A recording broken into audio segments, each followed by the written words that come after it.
fraudulent conveyance. Right. I mean, I get so many calls, so much misunderstanding about what this means. So how do you deal with it? Well, this is actually part of the course I teach at the University of Miami School of Law. I go through at least one class on fraudulent conveyance, which I don't know if it's even taught anywhere else. Yeah. In Florida, we have the Uniform Fraudulent Transfer Act. Right.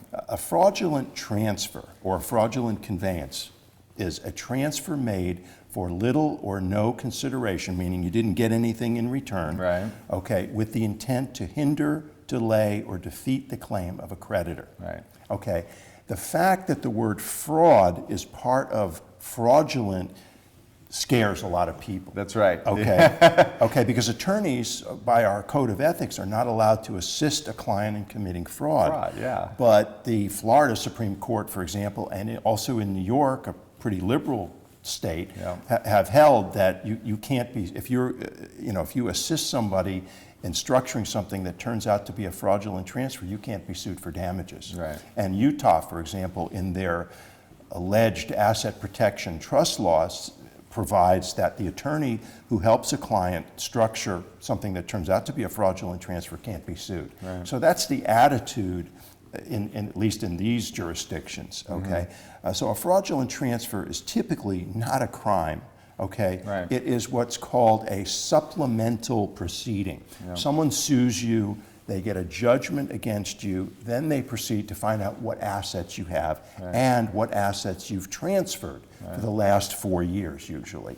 And if you've made transfers for little or no consideration in the last 4 years, the judgment creditor will ask the court to undo those transfers because they were fraudulent conveyances or fraudulent Right. transfers. The remedy is to just bring Undo it back. Yeah, Undo it. Exactly. Yeah. And the reason the offshore trust is protective in this regard is that in order to be able to undo a transfer, the court has to have the power to tell the person that you transferred the asset to give it back. Right. And so the court in the United States does not have the power to tell the offshore trustee in the Cook Islands what to do. That's why the Asset Protection Trust works. It's just that simple. Right. No power. Right, right. And here's the thing I hear all the time.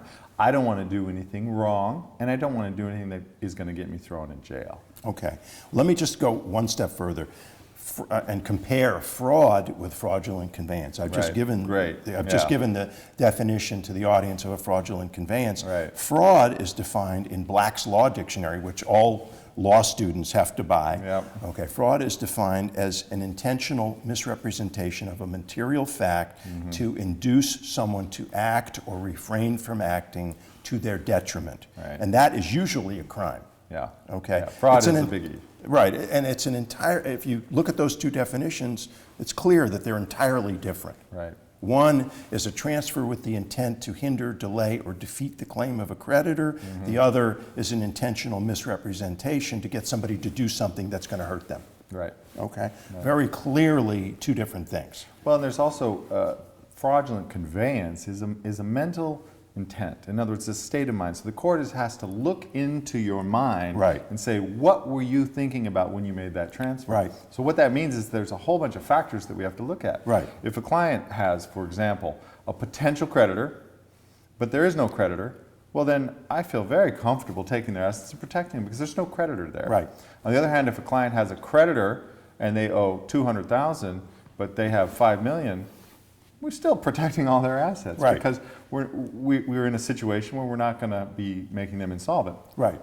At the same time, if you owe $1 million and you have a present direct creditor and there's $1 million there, and you have $2 million and $1 million of it is liquid and $1 million of it is in really difficult, stinky assets, you're under no obligation to keep the liquid part there to hand to your creditor. You increase your leverage by protecting the liquid asset and leaving the less desirable immovable or stinky asset, as you put it, out there increases your bargaining chip. Right. So you combine all these factors, and of course, anytime it happens to me, I do a full analysis, and I really say, okay, can we do it? And if the answer is yes, well then, yeah, we're going to do it as strong and as hard as we possibly can, and we're not going to worry that we're going to get thrown into jail. Right.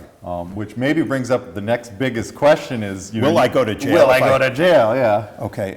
Well, you know, there actually have been 2 cases, to my knowledge, Yeah. where a person who set up an offshore trust has been incarcerated for civil contempt. Right. Okay. And one was called the Anderson case. Yeah. This was back in the late 90s. Yeah. Big And- asset protection case. Right. Yeah. And in that case, Mr. and Mrs. Anderson were co-trustees with the offshore trustee. Right. And they were also the protectors Right, of the right, trust. right. As protectors, they had complete control of the trust. Yeah, as both roles. Okay, so their trust provided that when they were ordered by a court to do something, they were automatically removed as trustees, but not as protectors. Right. So they argued to the court that since they were removed as trustees, now they didn't have the power to bring the assets back. Okay, but the court, like any person, could see that as protectors, they still really had the power. Right. And so they were incarcerated for civil contempt properly. Not to mention that these guys were really created a Ponzi scheme. They were little Bernie Madoffs, Yeah. and the whole thing was really stinky from the beginning. Right, I mean, right. this was not sympathetic people, Right. and the court wanted to make a point. We're dealing with the FTC in this case. I mean, it was kind of all the possible bad facts that you could ever That's- come up with. Those are the ones that make the headlines. Yeah. Okay, and the other case was, Which, by the way, they spent how much time in jail? they spent, I don't know, 6 months or something. Not that long. They- but it might have seemed long Just to to set them. the record straight, they did everything wrong, everything. They spent 6 months in jail, and they ended up really settling, as far as we know, with the FTC for pennies on the dollar. Right, the FTC did not get what they They wanted. did not get it, right? So it still worked, is the point. Right. Yeah. You know, when people say, does this work? This is a good point, too, just a Yeah. little segue here. You know, the definition of does the asset protection trust work Yeah. is, did you come out better having had the asset Absolutely. protection trust Yeah. than you would have come out if you didn't have it? And I would say in every case, you'll come out better. Absolutely. Okay. Yeah. So that's, it works. Yeah.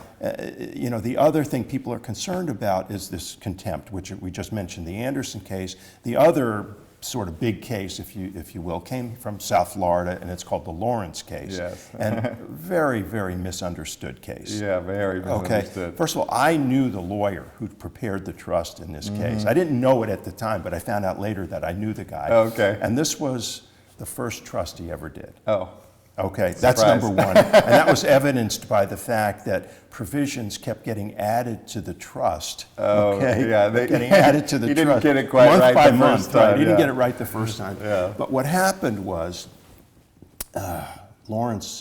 Stephen Lawrence was in the middle of a securities arbitration proceeding with Bear Stearns. Yeah, yeah. And it was like weeks away from a he judgment. was 40 weeks into a 42-week. Yeah. Exactly. He was 40 weeks into a 42-week case. Yeah. And 2 weeks before the judgment was entered, Yeah. he transferred every penny that he had, about $7 million, into an offshore trust created by this lawyer, which was the first trust he ever did. Yeah, yeah. Okay, the trust was structured in such a way that he wasn't called the protector, but as the settlor, as the creator of the He trust, had so many retained powers. he had retained so many powers, he had complete control over the trust. Right. Okay, so what happened was Bear Stearns won the arbitration proceeding, yeah. and they proceeded to try and collect the judgment. They proceeded with this supplemental proceeding, this fraudulent transfer action, and they lost. Yeah. Bear Stearns lost.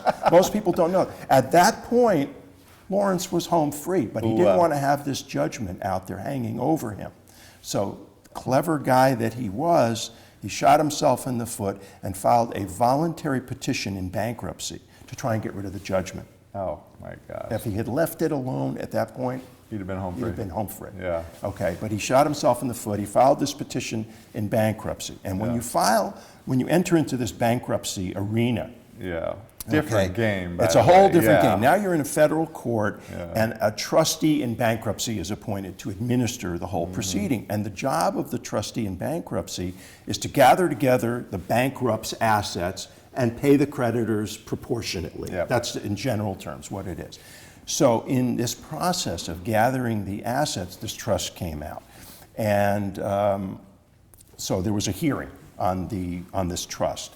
And Lawrence was very, I'm looking for the word, he was very annoying to the judge. I can't use the real word because we're on TV here. He wasn't a really nice guy. He really acted like a jerk. He acted like a real jerk. Yeah. He was very curt and abrasive with the judge. Pissed him off. To the point where, okay, that's the phrase I was that's the phrase I was looking for. So he pissed off the judge, if you will, Yep. to the point where the judge struck his pleadings. Wow. Okay.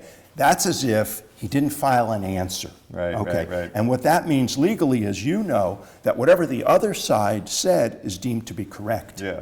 So the other side had said Lawrence has complete control over the trust. Since Lawrence legally didn't answer that, Yeah. that was the finding. He had complete control of the trust. Now you have control of an asset of the bankruptcy estate. Right. Turn it over to us. Yeah. And then Lawrence says, I can't do it.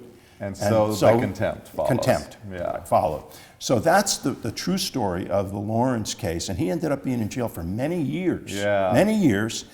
And finally was released because of the law of civil contempt, which I will explain in 1 second. Yeah. Okay.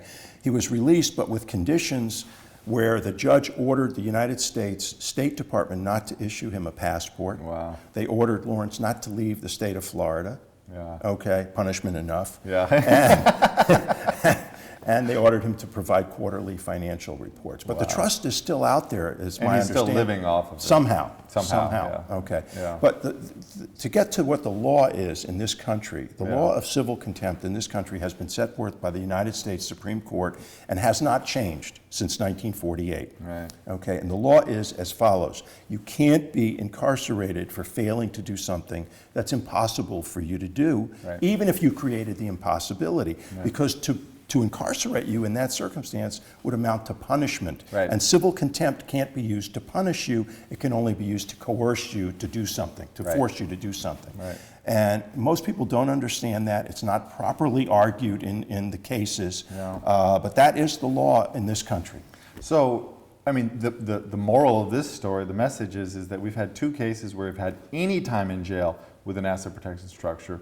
They were both the worst possible fact. Right. The average client coming to us not today, going to jail. it's just not even worth discussing. I mean, it's not possible. Right, but we do have to have this information out there and explain it to them. Absolutely. Okay, so this is the law.